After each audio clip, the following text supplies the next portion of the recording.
اور سے جو تم سے لڑتے ہیں۔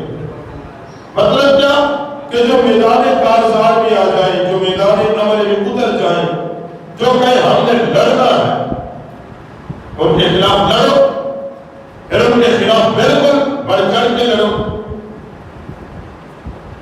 وَلَا تَعْتَدُوا إِنَّ اللَّهَ لَا يُحِبُّ الْمُعْتَدِينَ۔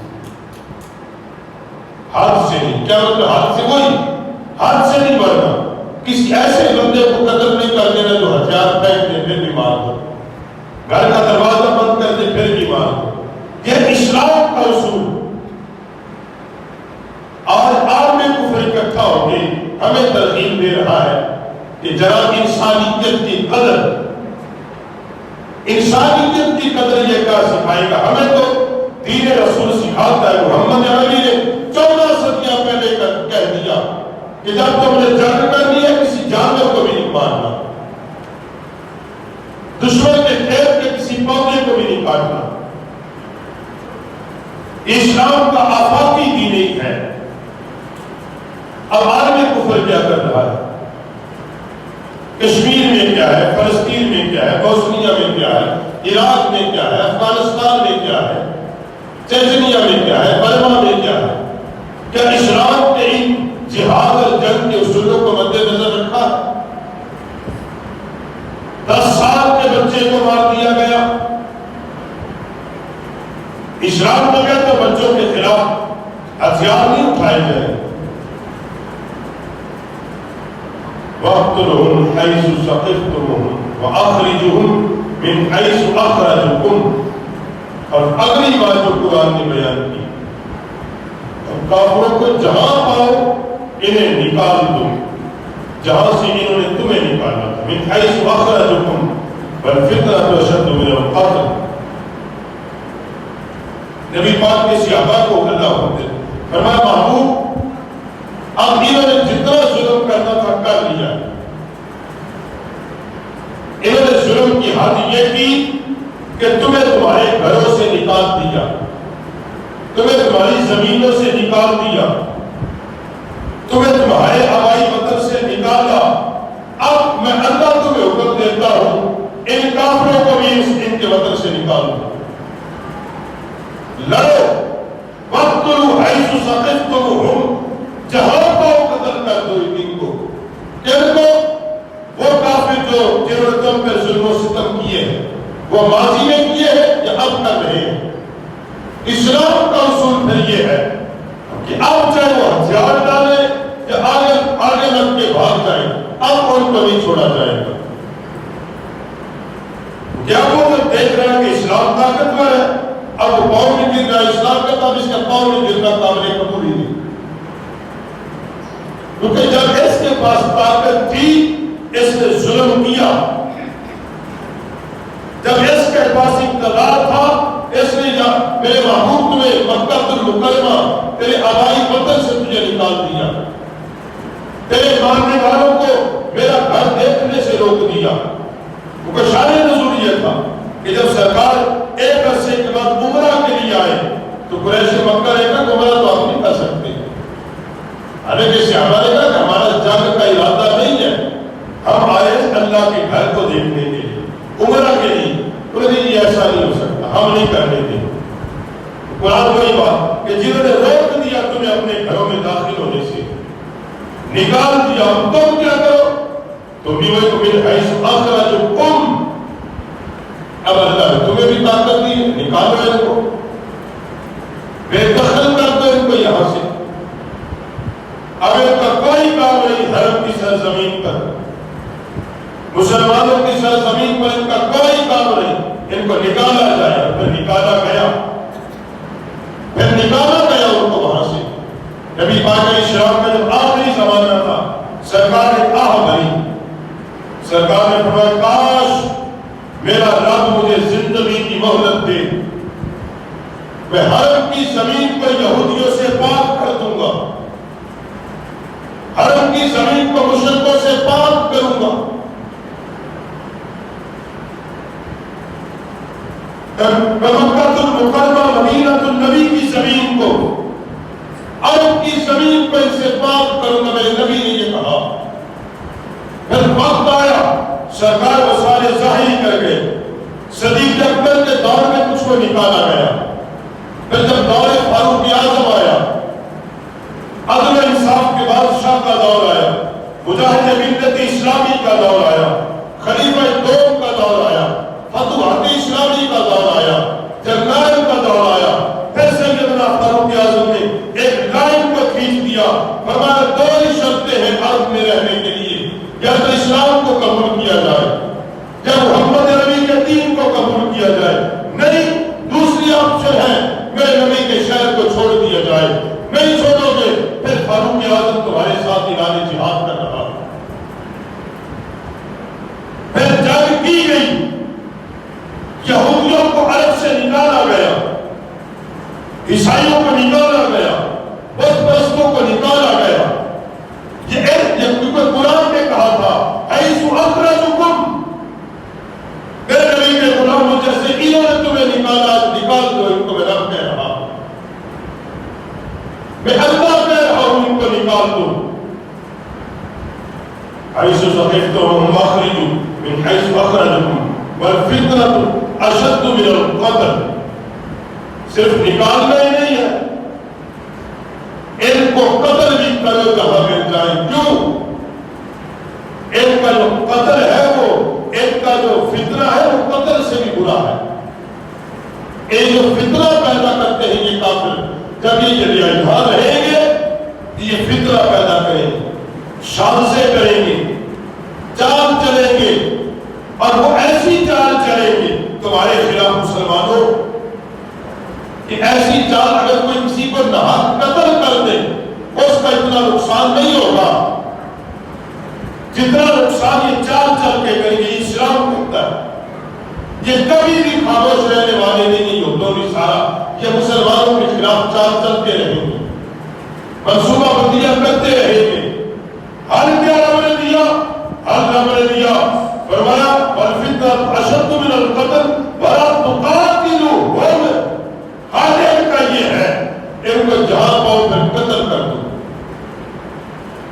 فتنہ باقی نہ رہے. اس وقت تک قتل کرو جب تک فتنہ باقی نہ رہے. مطلب کیا؟ وہ دو ہی آپشن جو میں نے توحید میں بیان کی، یا تو کافر ہتھیار ڈال دے کہ میں مسلمانوں سے جنگ نہیں کروں گا بس، اور یہ کہے کہ میں اتنا کسی سازش میں شریک نہیں ہوں گا، میں اپنا مذہب نہیں چھوڑوں، لیکن جو مسلمان حکومت کے اصول ہو گئے ان کے مطابق زندگی بسر کروں گا. پھر اسلام کہتا ہے ٹھیک ہے اس کو رہنے کا حق دیا جائے. میں نے کئی بار یہ جملہ کہا، اسلام ایک اسلامی ملک کے اندر کافر کو رہنے کی تو اجازت دیتا ہے مگر کفر کو پھیلنے کی اجازت نہیں دیتا. کافر رہ سکتا ہے، اپنے مذہب کی تبلیغ نہیں کر سکتا، اپنے مذہب کی تبلیغ نہیں کر سکتا، اپنے مذہب کا پرچار نہیں کر سکتا. اسلامی سلطنت کے اندر ہمارے وطن عزیز میں کیا ہو رہا ہے کہ مرزائی باقاعدہ طور پہ اپنے مذہب کا پرچار کرتے ہیں. مرزائی باقاعدہ طور پر آپ کے کالج میں، یونیورسٹیوں میں، آپ کے پبلک مقامات میں، آپ کے گھروں میں باقاعدہ اپنے مذہب کا پرچار کرتے ہیں، مسلمانوں کو اپنے مذہب کی تبلیغ کرتے ہیں. عیسائی باقاعدہ اپنے مذہب کا پرچار کر رہا ہے تیرے وطن کے اندر رہ کر. ہاں، عیسائی اپنے مذہب کے پرچار کے لیے ہماری ملت کے نوجوانوں کو باقاعدہ طور پر اپنے چرچ میں مدعو کرتا ہے کہ آئیے ہمارے چرچ کے اندر دیکھیے، آئیے ہمارے اسکول کے اندر دیکھیے، آئیے ہمارے جناب مذہبی پروگرام دیکھیے. یہ کیا ہے؟ یہ کیا ہے؟ اور ہمارے مسلمان حکمرانوں نے اس کو جو نام دیا بین المذاہب ہمآہنگی جی قائم ہو رہی ہے. اس نے اس کو نام امن پرستی کا نام دیا، حالانکہ یہ امن پرستی نہیں ہے، یہ کفر کی ایک چال ہے، یہ عالم کفر کی ایک چال ہے. یہ عالم کفر طے کر چکا ہے کہ ہم نے عالم اسلام پر حکومت کرنی ہے، یا لکھ لے، بس وہ طریقے کار طے کر رہا ہے، ہم نے جنگ کے ذریعے کرنی ہے یا سازش کے ذریعے یا مذاکرات کے ذریعے۔ وہ تین باتوں پہ غور کرتا ہے، ہمیں لڑنا ہے اور ان کی زمینوں پر قبضہ کرنا ہے، یا ہمیں ان کی نوجوان نسل کو ان کے دین سے بیگانہ کر کے آنے والی نسلوں کو اپنے دین میں رکھنا ہے، یا ان پر جو حکمران مسلط ہوئے ہیں ان حکمرانوں کو خریدنا ہے۔ وہ ان چیزوں پر غور و فکر کر رہے ہیں اور ان چیزوں پر وہ اپنا کام کر رہے ہیں۔ عالم کفر، اس لیے اسلام نے کہا تھا کہ جو تمہارے نہیں ان کو تمہارے وطن میں رہنے کا حق نہیں۔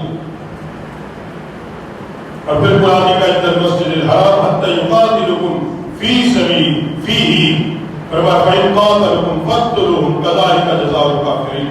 فرمایا اب یہ بات وہاں پہ نازل ہوئی کہ جب نبی پاک اسلام کے صحابہ مدینہ پاک سے دوسری بار عمرہ کرنے کے لیے چلے، صحابہ ساتھ 1400 کے قریب صحابہ ہے۔ اب صحابہ کے دل میں ایک بات آئی، اس نے کہا جب ہم نے احرام باندھ لینا ہے عمرے کا یا حج کا، تو ہم تلوار تو نہیں چلا سکیں گے کیونکہ اسلام کے اندر تو یہ جائز نہیں ہے۔ یہ بات دل میں آئی، اگر اس حال میں کافروں نے ہم پر اور ہمارے نبی آخر الزمان پر حملہ کر دیا، ہم کیا کریں گے؟ یہ بات انہوں نے سوچی، پھر ہم کیا کر سکتے ہیں؟ اور اگر کیونکہ اصل سے جب سے بیت اللہ بنا تھا، وہ چاہے زمانے کفر تھا چاہے زمانے اسلام تھا، کبھی بھی اس حال میں جنگ نہیں ہوئی تھی کہ لوگ اس کا عمرہ کرنے آئے، بیت اللہ کا طواف کرے اور تلوار اٹھا لے، ایسا نہیں تھا۔ مگر اب خطرات تھے صحابہ کے دلوں میں کہ جنہوں نے اس بات کا لحاظ نہیں کیا، ہمیں ہمارے گھروں سے نکال دیا، ممکن ہے وہ کافر حالت احرام میں ہم پہ موقع غنیمت جان کر تلوار اٹھا دے۔ کافر تو کافر ہے۔ اب صحابہ نے یہ بات سوچی، دیکھو اتنے پاکیزہ زبان تھے صحابہ کے، ادھر صحابہ کے دلوں میں یہ بات آئی، ادھر اللہ کا قرآن لے کے جبرائیل مصطفیٰ کے پاس آ گیا، کیا محبوب تیرے غلام باتیں سوچ رہے ہیں کہ بیت اللہ کی حدود میں جائیں گے، اگر کافر لڑ پڑے تو کیا کریں گے؟ فرمایا محبوب نے کہہ دو وَلَا تُقَاتِلُهُمْ عِنْدَ مَسْجِدِ الْحَرَامِ حَتَّى يُقَاتِلُوكُمْ فِيهِ۔ فرمایا اگر وہ لڑے تو یہ دریغ نہ کرے، اور ہم نے حدود میں بھی کافروں کو قتل کر کے رکھ دیں۔ اگر وہ تلوار اٹھائے کافر تلوار جب اٹھائی گئی اس نے حرم کے تقدس کو قائم نہیں رکھا، اب تمہارے ذمہ میں نہیں ہے کہ تم قائم رکھو، تم ان سے لڑو، پھر قتل کر دو ان کو، فَاقْتُلُوهُمْ قتل کرو كَذَلِكَ جَزَاءُ الْكَافِرِينَ۔ اللہ کیا فرمایا؟ کافروں کی سزا آخری سزا یہ ہے، کافروں کی آخری سزا یہ ہے کہ اگر وہ اہل اسلام سے ٹکرائے، اسلام یا اہل اسلام سے ٹکرائے، اس کی پہلی اور آخری سزا ہے اس کو قتل کر دیا جائے۔ میں نے اسلام کے بنیادی اصول بیان کیا آپ کے سامنے کہ اسلام جہاد کا درس دیتا ہے، جہاد کے اصول اسلام نے مرتب کیے، میرے نبی پاک اسلام نے جہاد کے اصول مرتب کیے۔ اصول آپ کے سامنے میں نے بیان رکھ دیے ہیں کہ میرے نبی اسلام فرمایا کرتے تھے کہ بزرگوں کو نہ قتل کیا جائے، عورتوں کو نہ مارا جائے، بچوں کو نہ مارا جائے، جو ہتھیار پھینکتے نہ ان کے ساتھ نہ لڑا جائے، جو گھر کا دروازہ بند کر دے نہ لڑا جائے، ہتھیار پھینکتے نہ لڑا جائے، جو نہتے ہو نہ لڑا جائے، جو بھاگ جائے نہ قتل کیا جائے۔ یہ 14 ستیہ پہلے میرے محمد نبی نے بیان کیا ہے۔ آج عالم کفر کے شخصانیت کی بات کرتا ہے، عید کے دن فلسطین کے نہتے 10-10 سال کے بچے مار دیے، عورتوں کو مار دیا، 6 سال کے بچے مار دیے۔ ہم مسلمان آج بھی کہتے ہیں اسلام عمل کی بات کرتا ہے، آج کا حکمران اس بات پہ ہے کہ وہ یہ کہتا ہے کہ جناب اسلام تو عمل کی بات کرتا ہے، ارے اسلام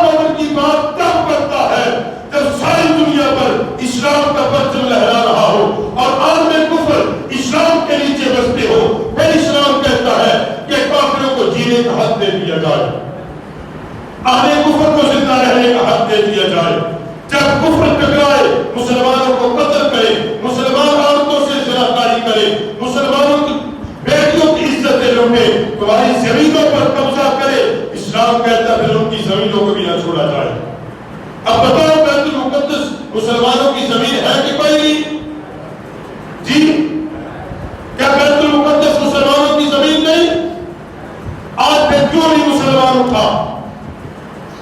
ہم اپنے ایک فٹ زمین کسی کو نہیں دیتے، مگر ہم نے اپنا قبلہ اول یہودیوں کو دے دیا، ہم نے سرزمین ابراہیم یہودیوں کو دے دی، ہم نے اسماعیل علیہ السلام کی زمین کو یہودیوں کو دے دیا، جناب یعقوب علیہ السلام کی زمین کو دے دیا، جناب موسیٰ علیہ السلام کے کوہ طور سینا کی زمین کو دے دیا، ہم نے جناب عیسیٰ پیغمبر کی جائے ولادت کو دے دیا، ہم نے جناب عیسیٰ علیہ السلام کی والدہ مریم سلام اللہ علیہ کی زمین کو دے دیا۔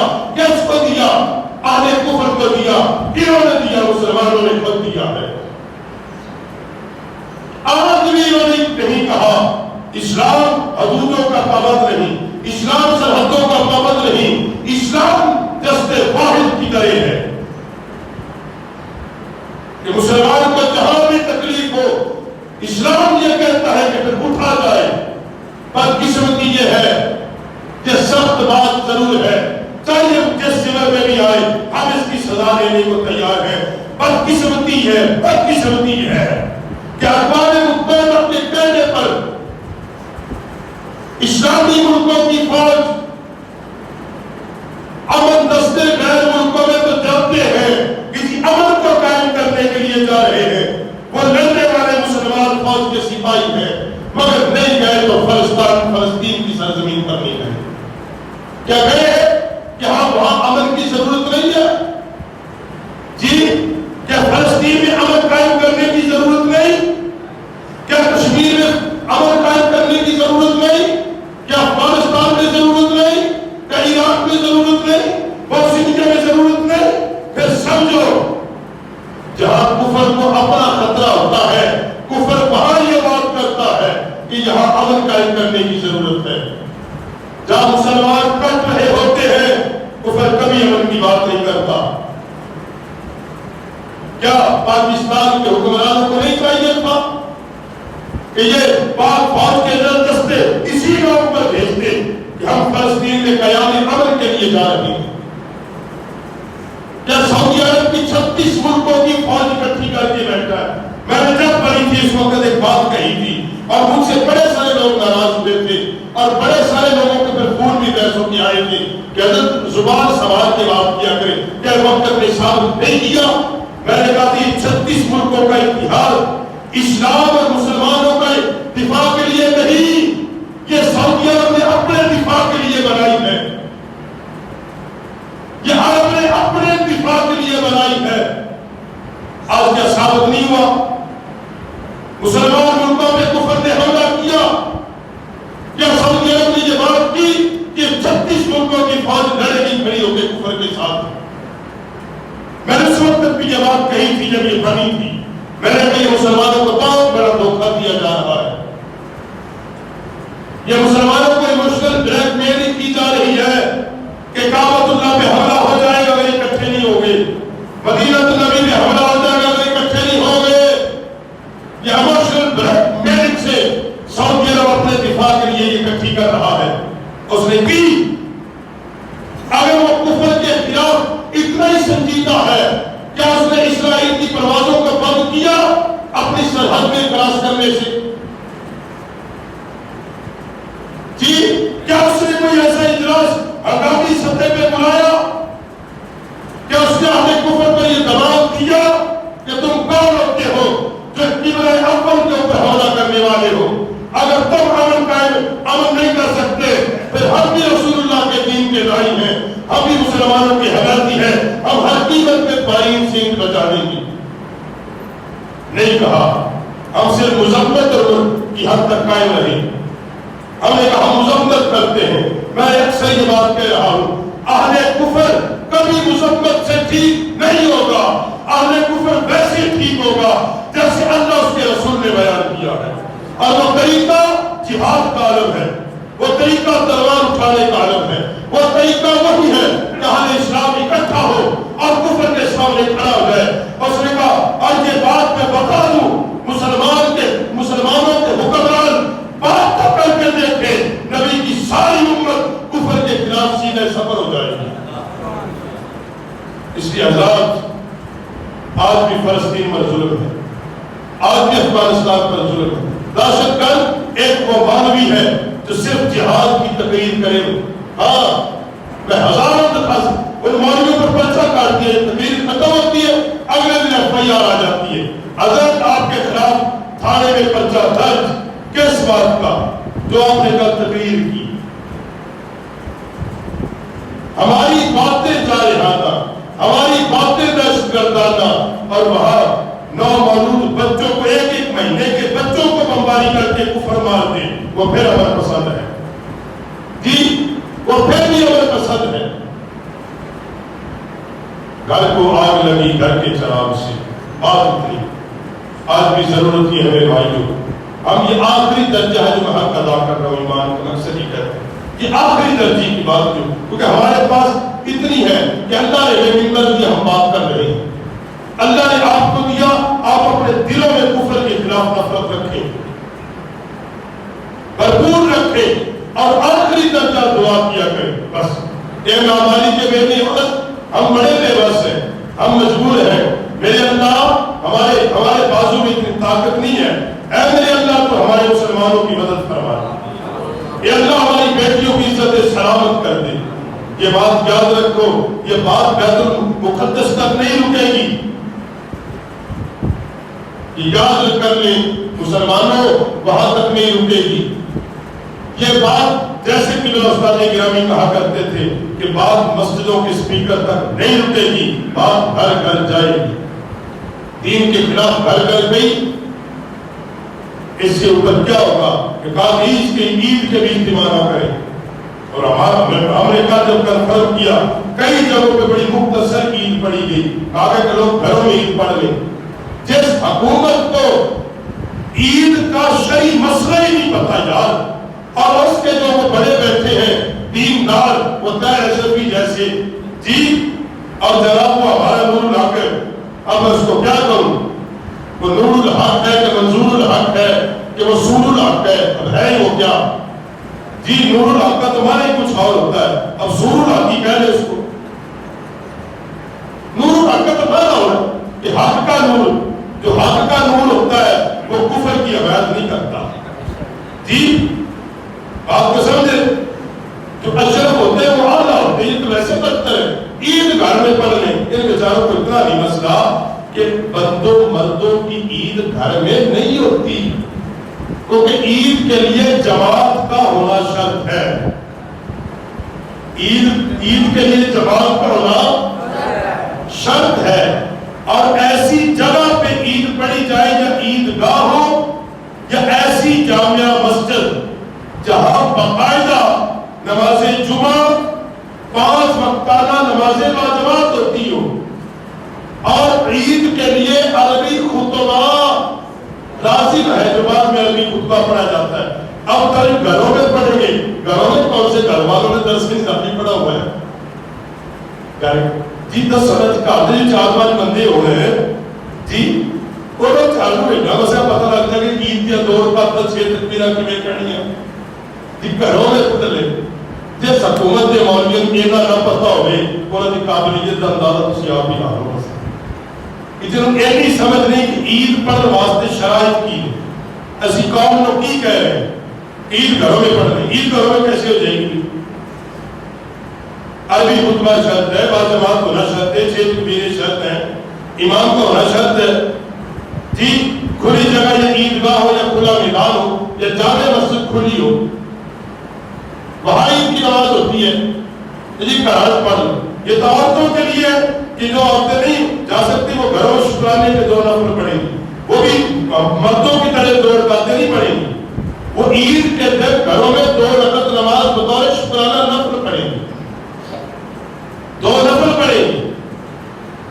تو حضرات اس سے اندازہ لگا لیں کہ دین کے ساتھ کس قدر سنگینی سے مذاق کیا جا رہا ہے۔ جب ملول اٹھتا ہے دین کے خلاف اٹھتا ہے، اس لیے میں آپ سے 1 سال سے یہ بات کر رہا ہوں آپ کے سامنے کہ ہم اپنی سطح پہ کوشش کریں، ہم اپنے بچوں کو یہ بتا دیں کہ عقیدہ ختم نبوت کیا ہے، رسول اللہ کا دین کیا ہے، ہم جب مر جائیں گے آپ نے دین کے ساتھ کیسے کھڑے ہونا ہے۔ اللہ پاک ہمیں دین اسلام کی قدر کی توفیق عطا فرمائے، آمین بجاہ النبی الکریم۔